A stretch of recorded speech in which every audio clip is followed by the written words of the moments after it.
Good afternoon, everybody. Welcome to another edition of Forward Maryland. My name is Bill Woodcock. And I'm Jason Booms. And it is my distinct pleasure to introduce as our guest tonight a former, I was going to say former friend, but he is still a friend of mine. After this podcast, what did I do? But a good friend of mine who I know back from my days as an undergraduate at Johns Hopkins University. This gentleman and I was one of 4 people in a room in the fall of 1986 to recreate the Johns Hopkins Young Democrats. And later on, we'll try to remember who those other 2 people were. I know one, but I'm not sure the 4. It can be a trivia question for the listeners. That's right. Get a prize. It's a famous group of 4 people who stormed the steps of the Kremlin in 1917. But, definitely a different group. A very different group. But he has been the city council representative from Baltimore City's Council District 4 for the last 12 years. And earlier this month, he received the high honor of being the Democratic nominee for the title of Baltimore City Comptroller, the 3rd highest office in Baltimore City government, and having defeated a longstanding incumbent, Joan Pratt. His name is Bill Henry, and we are pleased to introduce him to be our guest tonight. Bill, welcome. Thank you, Bill. Speaking live from Henry Campaign Headquarters, always a bustling hive of activity, because we still, as Governor Hogan reminded the mayor-elect Scott last week, still have one more election. Yeah, and we will be bustling a little bit more, but we're not bustling so much right now. We will probably be shifting gears. The headquarters we're in right now, we were in because it was particularly well located centrally for all the different parts of the city that we were trying to reach in the primary, and it had a lot of easy accessibility for all of the throng of grassroots volunteers that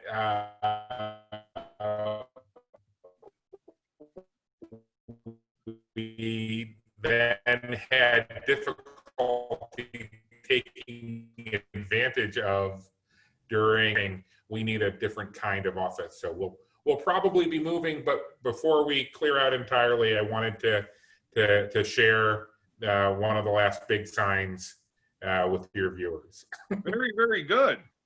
So I once again, and officially, formally, whatever have you, congratulations. The night of election eve. I know you were posting, maybe lack of total confidence on Facebook, but you were ahead, and I had every impression that you were going to be ahead. I was not so sure about the other citywide races, but I had a feeling that you had that from election night. So very glad to see, of course, this turn out in a wonderful way.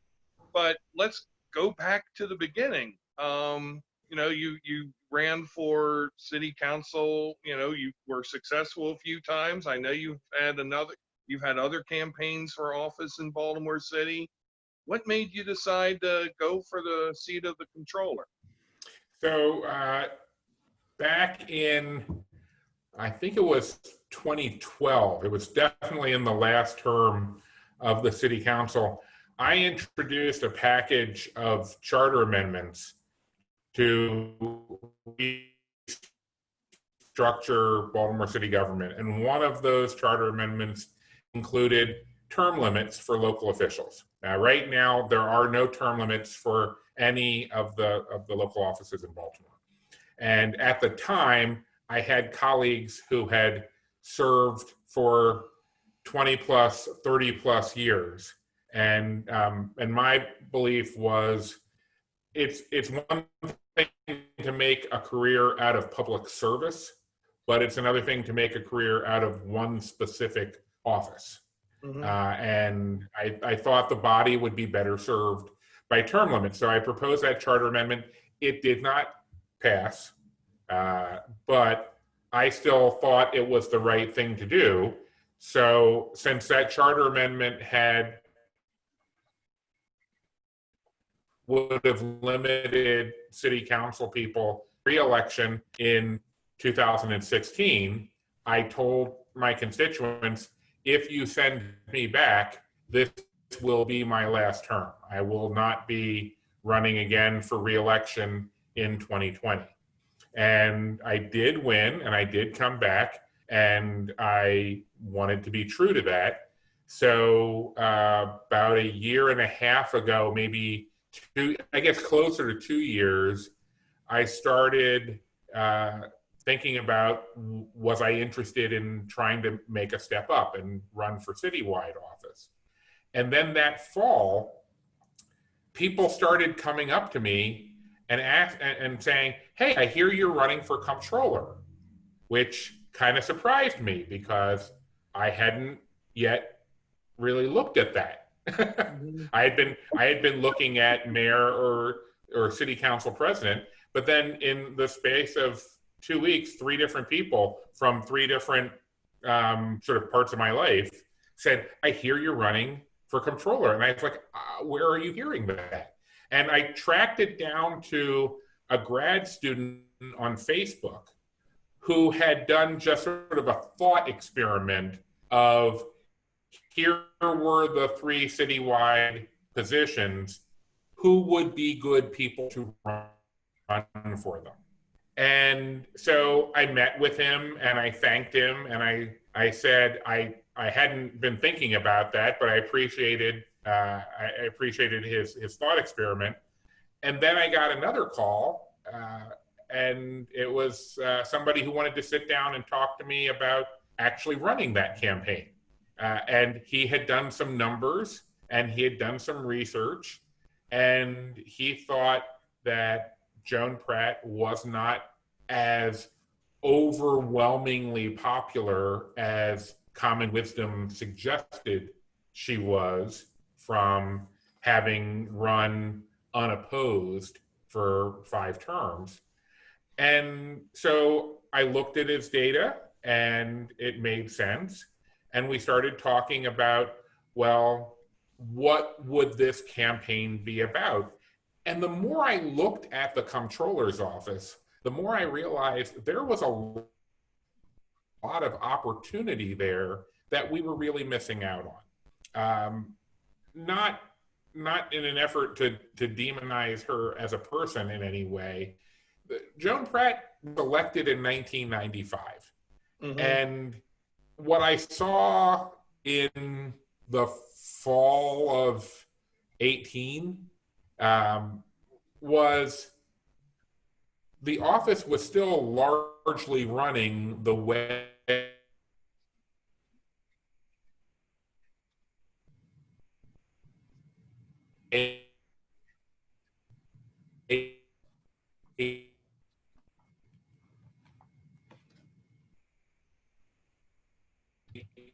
she had been shown how to run it, had managed to move around the comptroller's office like a big stone in the middle of a creek. And this was costing the city of Baltimore, this was costing the people of Baltimore not just money, but it was costing them information. Because when you continue to use paper to do all of your for people to access when they're trying to get information about what the government is doing. If you take the city council, for example, back in 1995, the same year that Joan was elected, we elected Lawrence Bell to be the council president. Oh my God. Yeah. Trip down memory lane. Yeah. One of the first one of the first things Lawrence did as council president was move the council from tracking legislation on paper in the executive secretary's office, where if you wanted to know something about a bill or a resolution, you had to physically go to her office to look it up, or call her and ask her very nicely to look it up for you. And we hired a consulting company to come in and build us a searchable database. They trained the secretary on how to do data entry, and we got her a scanner so that she could scan records in, make them part of the virtual record. And within a year or so, we had Legistar up and running. And then the next council president, Sheila Dixon, she took the next step of linking that intranet for the city employees to the internet, so that anybody anywhere, I mean, today, if you want to know about a bill or a resolution, you just go to baltimorecitycouncil.com, you click on search legislation, you type in some keywords, you see everything that the council does.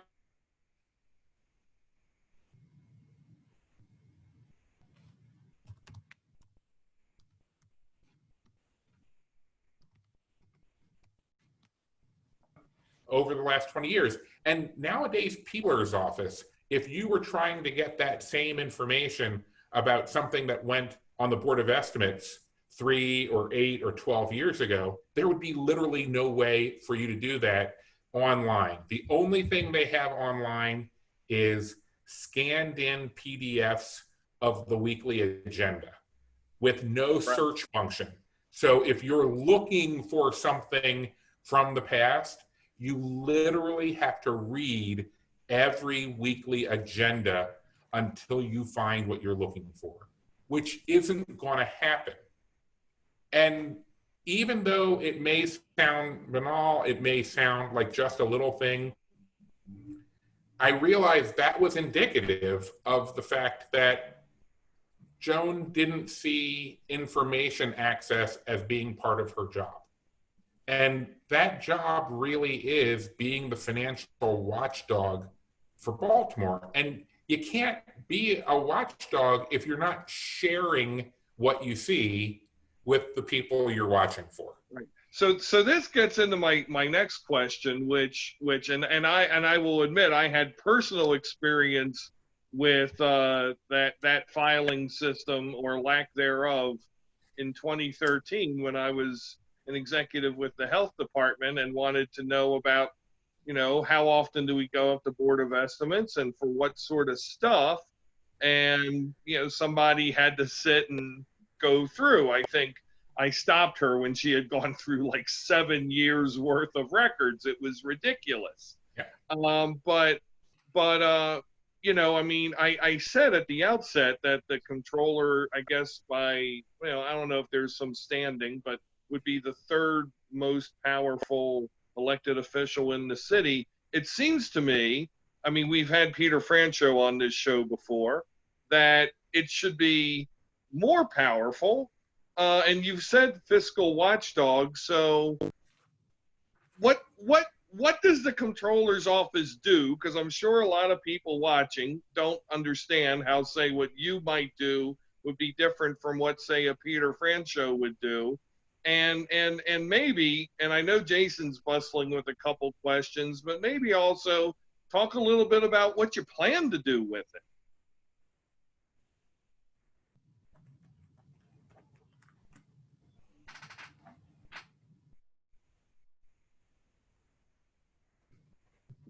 You're frozen to me, so I can't. Well, you were frozen. Good now. I missed that question. Oh, so the question is, for the people out there who don't know, how is what the city controller does different than, say, the only other controller people know about, who's Peter Franchot? And I guess also dovetail into something else we wanted to know, which was, what are your plans for bringing the city controller's office out of these dark ages and into the light? Sure, great questions. The main difference between the city comptroller and the state comptroller is the state comptroller actually collects money for the state of Maryland. When you write your income tax check, if you owe income taxes, you're paying them to the comptroller. That used to be a power of the city comptroller. That power was there was a power grab by the mayor back in the 60s. They changed the charter to take away the comptroller's oversight of the collections part of finance and moved that under the mayor's finance department to consolidate that. I don't have this in writing, but anecdotally, that's when they moved the municipal telephone exchange and municipal post office under the comptroller, because both of them had at the time fairly large staffs. So they replaced the number of employees that the comptroller oversaw, which in the days of giving campaign workers a job after the election, that was that was trying to take the sting out of the fact that they were taking away actual control or partial control over the city's finances. What the comptroller is now really is more of a watchdog. The other big difference between the comptroller at the state level and the comptroller at the city level is the composition of the Board of Estimates versus the composition of the Board of Public Works. At the state level, the comptroller is one of three on that board. And so the governor, in order to implement the governor's agenda, has to work with either the state treasurer or the comptroller in order to get anything passed. At the city level, the mayor has two other votes, two employees on that board, along with the comptroller, who is separately elected, like at the state level, or the council president, who is there on behalf of the legislative branch. Mm-hmm. At the city level, the comptroller's vote is more ceremonial because the mayor has all the votes they need to actually implement their agenda. Mm-hmm. What the charter does provide in the comptroller is access to information, which, if it sounds like I'm beating a drum, I am. The charter of Baltimore City gives a whole lot of power to the mayor. The only real check and balance on that power, people who learned about government in middle school or high school, or God help us from Schoolhouse Rock, they expect checks and balances of the federal level. Mm-hmm. Those simply do not exist at the local level. What exists is only the ability to publicly shame the mayor into doing something different, because whatever they're planning on doing is very unpopular with the actual people of Baltimore. The council president and the comptroller can do that because they're a little bit behind the curtain through their membership on the Board of Estimates.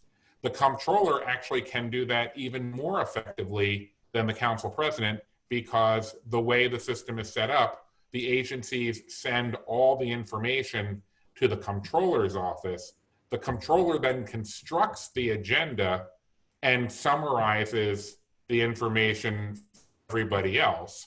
So the comptroller really knows more about what's going on than even the council president does, despite the fact that the council president technically is also presiding over the Board of Estimates.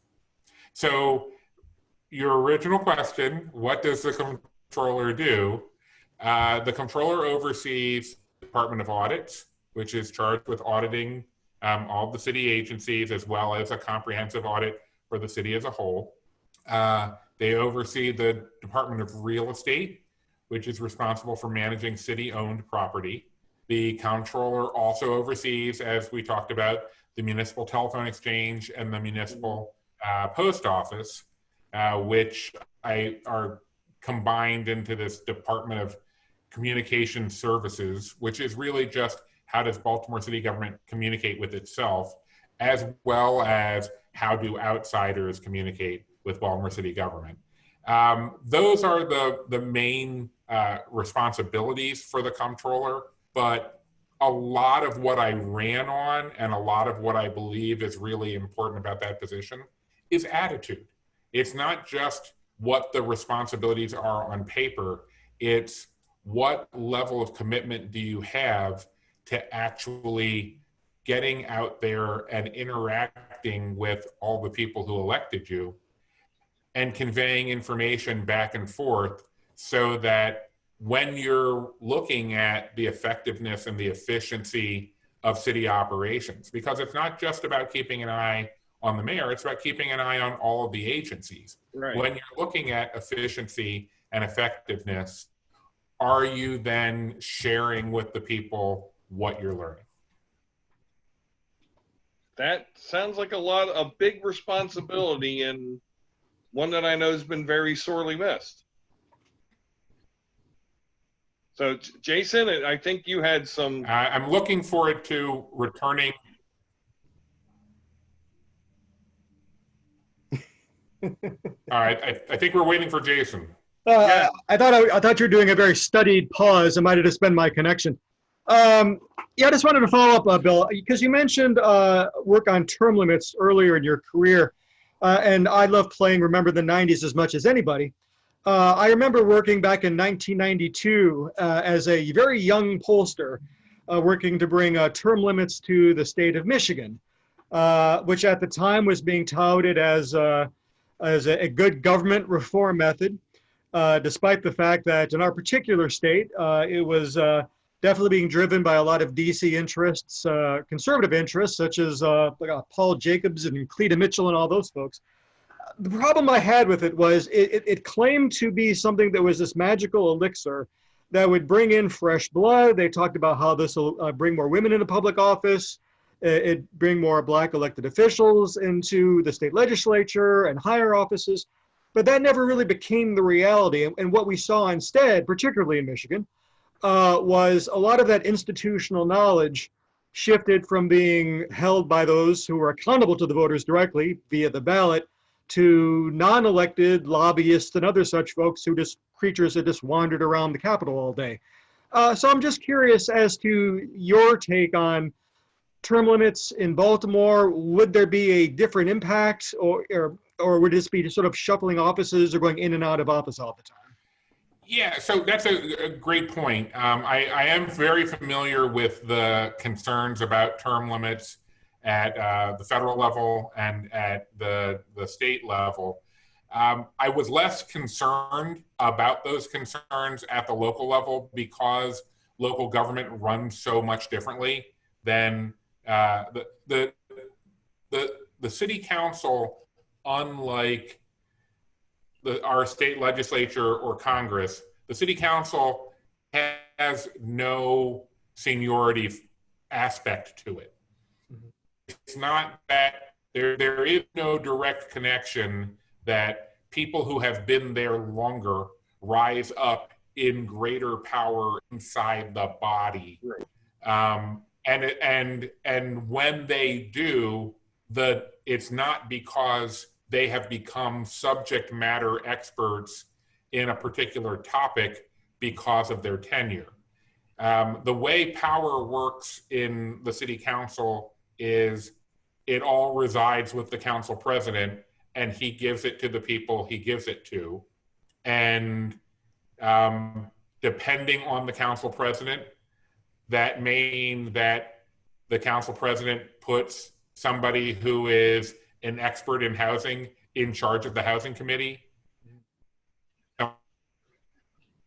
someone who is an expert in finance Instead, because the council president is worried more about maintaining control over how legislation moves through those committees, they put somebody who knows nothing about housing in charge of the housing committee, or nothing about finance in charge of finance committee, because it is more important that they are going to not move legislation that the council president tells them not to move. And in that kind of setting, there is no loss to the people if someone who has been there for 4 or 5 or 6 terms can't stay. There is no loss of expertise. What there is a loss of is cronyism. And I considered that to be a good thing. I will say that I didn't feel the need to continue to push that charter amendment when we took another swing at all of these last spring.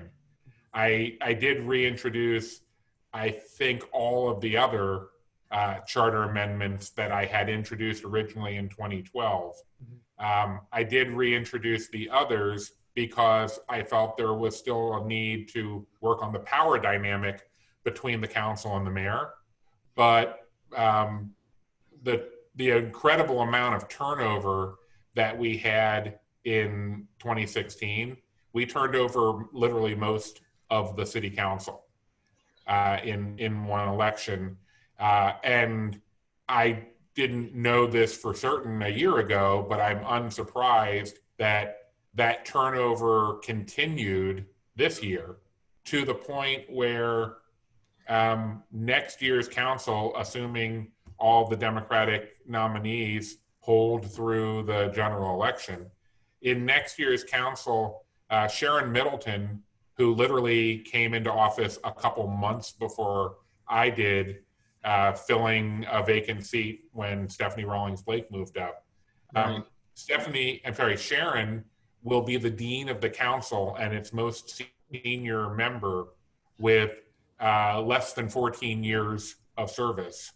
And number 2 will be Eric Costello, who will have less than 7 years of service. So the overwhelming majority, I mean, literally all but one member of the council will have served for less than 7 years.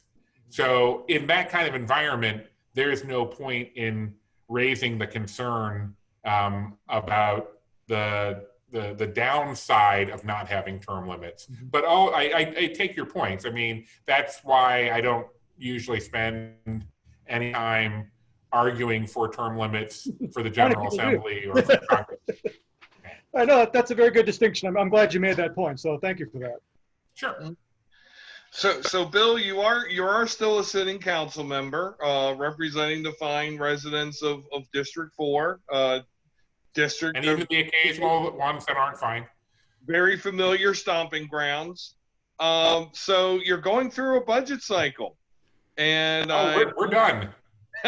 So what's happening there? Jack, there's firehouses closing down, the defund the police. What is your take on the current city budget? And you're in an unenviable task of, in the middle of this pandemic and the social changes that are bubbling up. And what do you see as how are the next couple of years looking in Baltimore City? It's long been a jurisdiction that's challenged resource-wise, and these are 2 tough years coming up. What's happening? Well, I say, first of all, the budget is done. We passed the budget on Monday night, and I haven't seen anything in writing yet. But what I understand is the mayor is going to sign it. He's not gonna veto the cuts that we did make, mostly to the police department. It's also not going to reappropriate any of that to any of the things that we asked him to reappropriate it to, he's just going to sit on it as an extra budget cushion as we move into the next year, which by all accounts will be even more challenging economically than the federal up right now. So it's hard to speculate on. There's nobody out there providing what I would call anything close to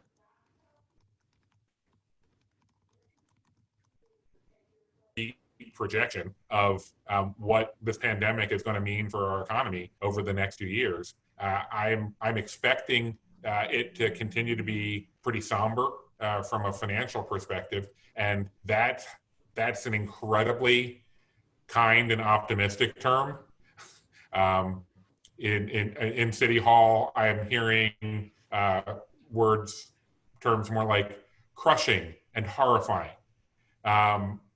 I personally expect that what this is going to do is going to put a great deal of pressure on the federal government to come up with additional rounds of stimulus program that provides ongoing support for people. Otherwise, we're going to get a return to the Depression with, maybe just without the Dust Bowl at the same time. Do you see any possibility that the state might be able to step in? And I know that might be a crazy question given what situation the state's in, but considering the federal government is now practicing denial that there's really a pandemic, I mean, Well, so first of all, I continue to be hopeful and optimistic that the federal government itself will come to its senses. And it can either come to its senses by Congress acknowledging that fidelity to a political party is not a suicide pact, or it can come to its senses in that we get a new president in November, and starting in late January of next year, we start putting the country on the right course, financially and economically speaking. The issue with the state, I mean, don't get me wrong, I would love it if the state were in the position to help. And certainly, I'm never going to be somebody who says, "Oh no, really, the state's done more than enough. We couldn't possibly go back to them and ask them for additional assistance or additional commitments."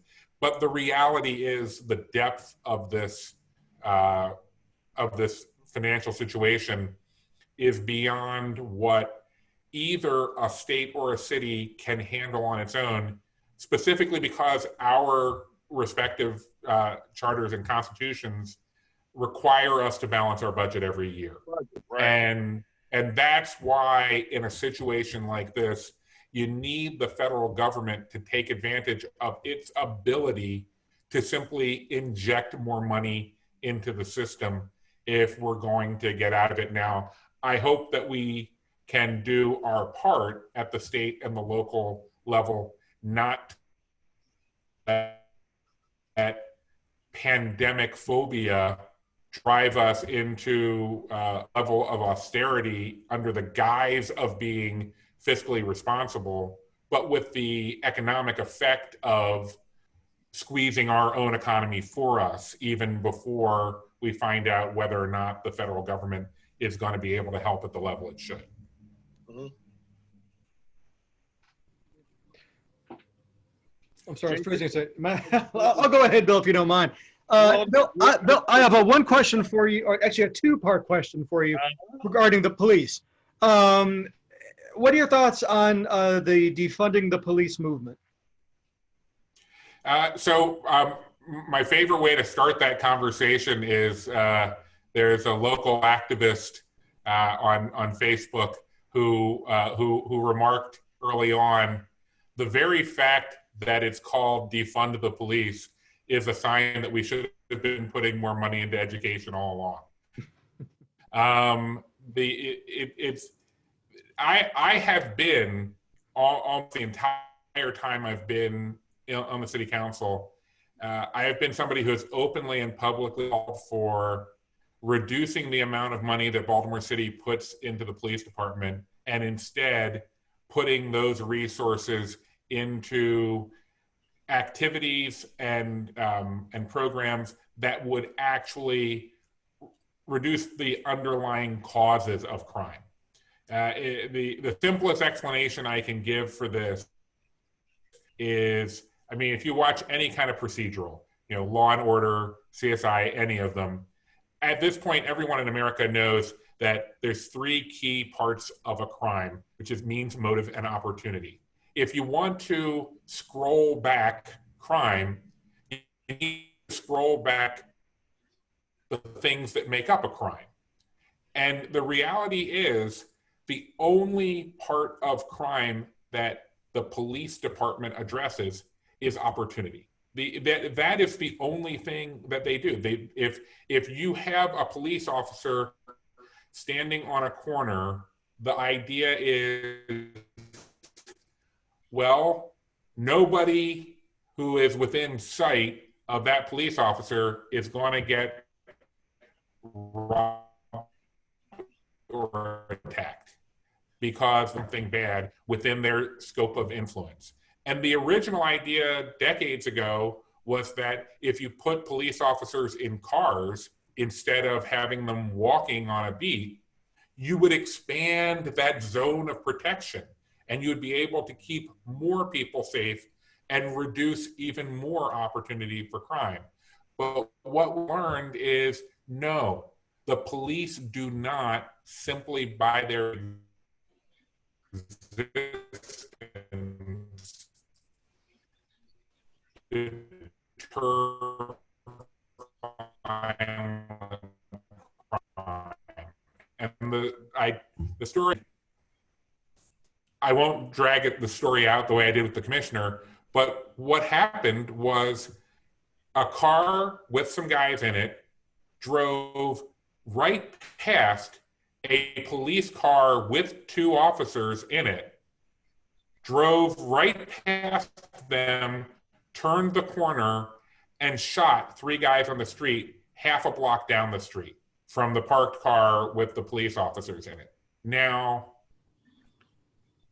when the first officers responding to a triple homicide aren't dispatched, but are running down the street from where they already were, that's the point where you have to admit the police are not a deterrent by crime.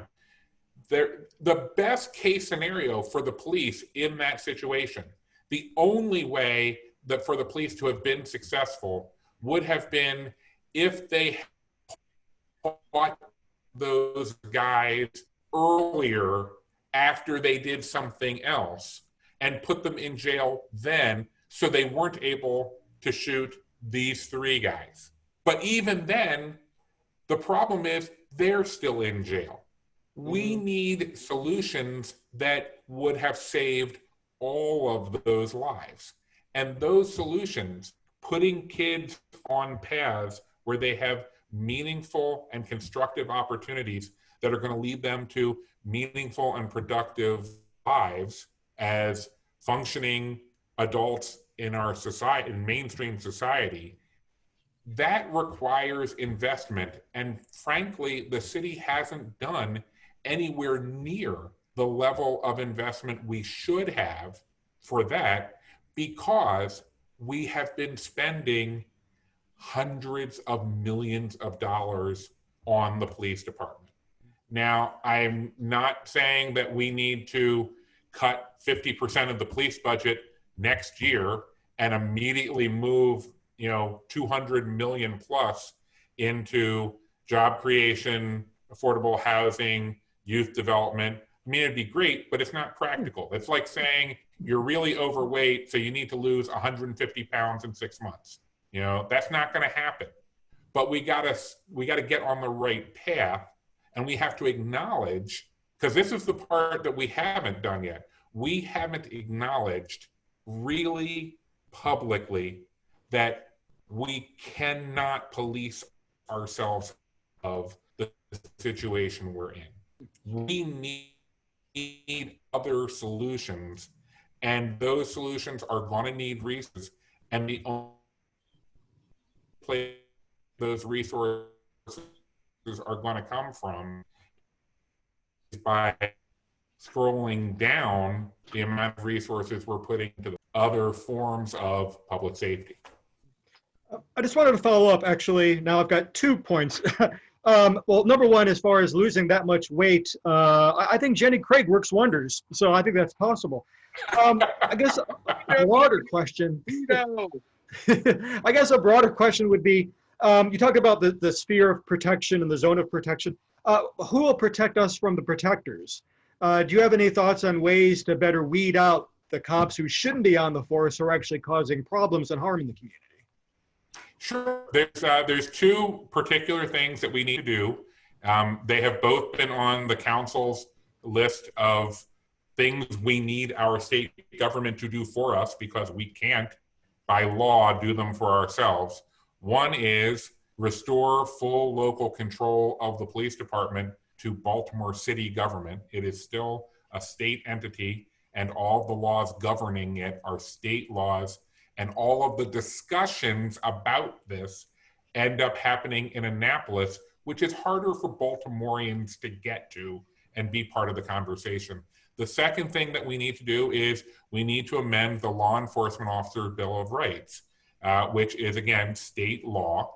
And the police commissioner himself supports this. The police commissioner cannot take some of the steps that he needs to take in order to properly address bad situations and discipline officers because law doesn't let him. And how to say this most straightforwardly, even if we don't agree on every single thing, even if he's not standing up and saying, yes, please take $50 million of my budget and spend it on something else. I really believe that Commissioner Harrison is the right guy to be doing the job he is doing.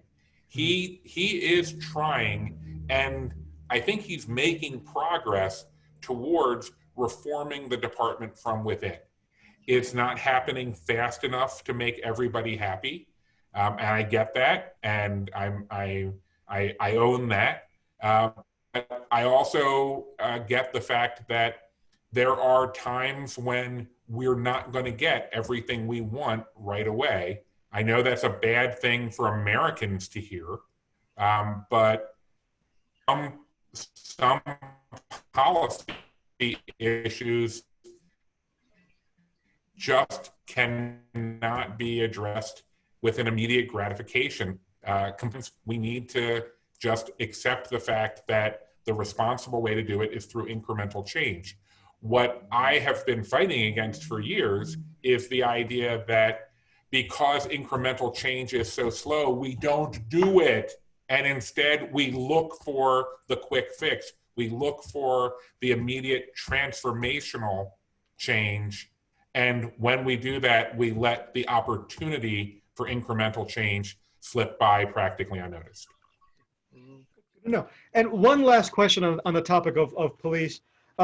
You may have seen a bit more increased communications these days regarding campaigns and not accepting funds from police union PACs. I know there's a database that's circulating that showed, for example, that Senator Guy Gazzoni of Howard County has taken over $10,000 from police union PACs. What are your thoughts on, say, your campaign in the future in terms of accepting, police dollars? Well, I think we already made a public statement. I know we talked about the fact that we should put this out. Mm-hmm. I have no interest in taking money from a police PAC that is being as unhelpful to the process of reforming the police as the local FOP in Baltimore has been for the past several years.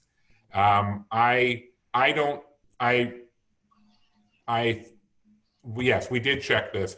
I have not taken any money from the FOP since Freddie Gray. The last time they donated money to my campaign was there was a fundraiser like the month before Freddie Gray. And frankly, the FOP administration prior to that was much more reasonable. And the FOP president recognized the need for reform of the police department, reform of how the rank and file behaved and how they interacted with the community, and was working with council people and other external stakeholders if there was a way to do that. He got burnt out, didn't run for re-election. The next guy who took over was the one holding the sack when Freddie Gray died in custody, and he reacted very badly to that and took the FOP down what I call a pretty dark path. And the person who came after him has been worse. And I think that organization has sort of spiraled down into the least common denominator. And I have no interest in working with them until they're run by people who are willing to actually acknowledge that the department needs to be fixed and willing to recognize that the department is going to have to change significantly in the future if it's going to accomplish what Baltimore needs it to accomplish. So I'm not looking to work with or take money from or get endorsements from any police group that isn't interested in working with everyone else on reform measures. Very heartening to hear. Thank you. Yeah. Yeah. Bill, you've got a lot of plans for these next for when you get elected. Now, if we're sitting here 4 years from now and you're wherever you are in your elected career, hopefully you would want to serve in some office in 4 years. What would you like to have say that you've done in these 4 years? Again, assuming you win in November.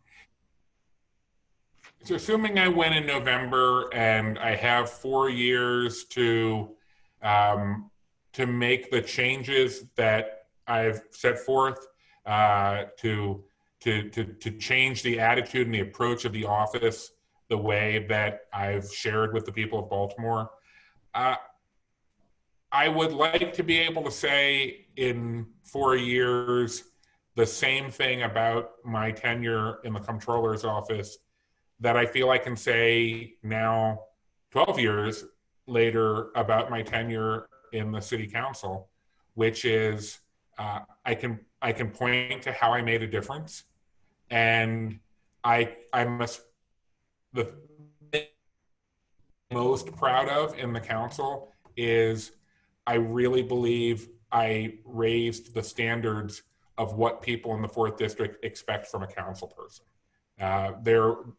I told people a lot early on, my goal was to be the city council person I always wanted to have when I was a community activist. And that's what I've tried to do. And now what I'm going to spend the next 4 years doing is being the comptroller I wish we'd always had. And I hope that 4 years from now, I can say that I succeeded.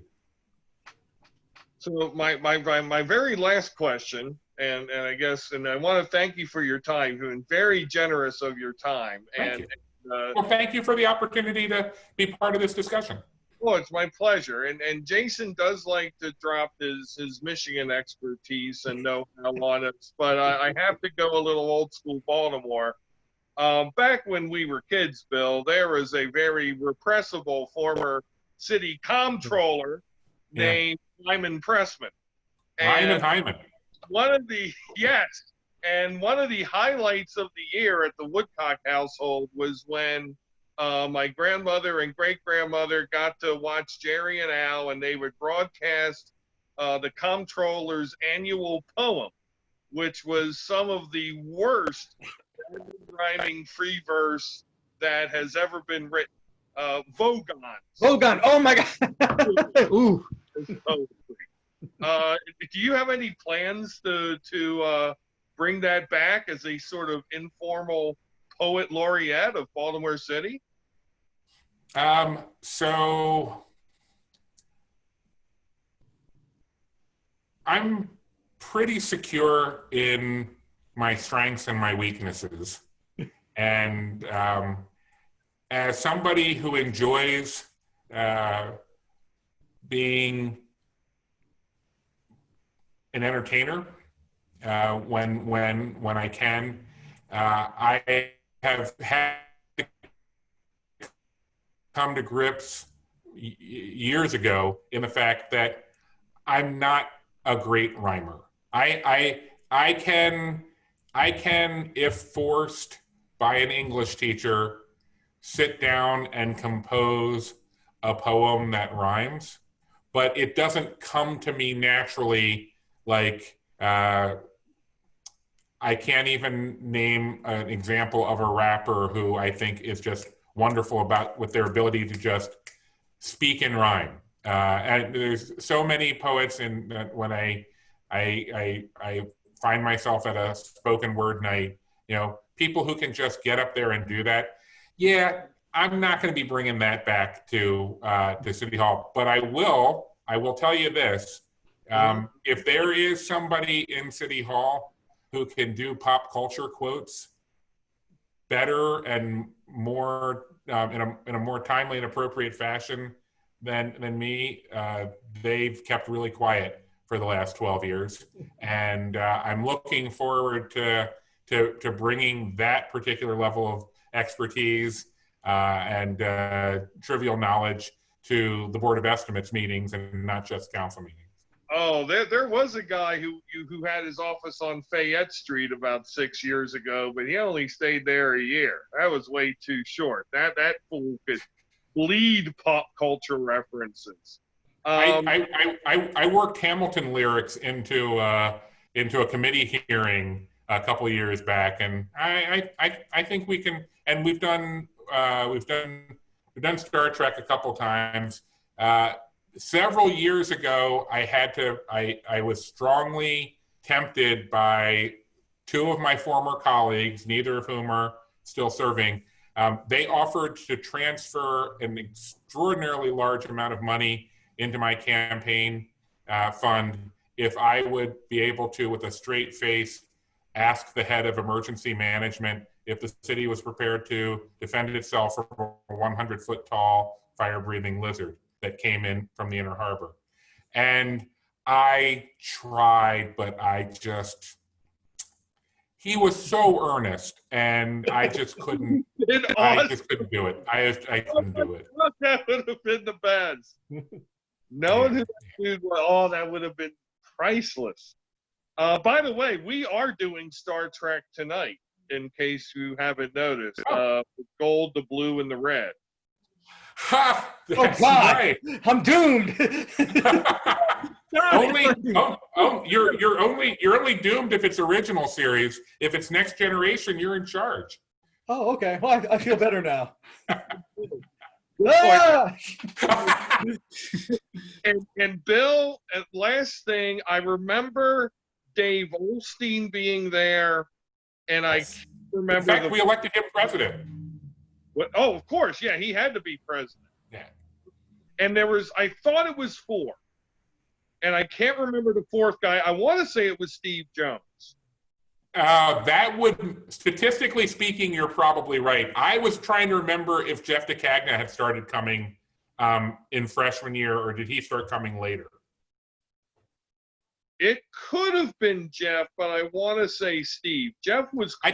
I think you're right. I think Steve is more likely. All right. Well, he comments on this post. I'm sure he will weigh in. Bill Henry, Comptroller nominee. Still saying nominee from Baltimore City Comptroller, and soon to be Comptroller elect come 4.5 months from now. Thanks for joining us, and you've been a great guest, and hope you'll consider being on the show again.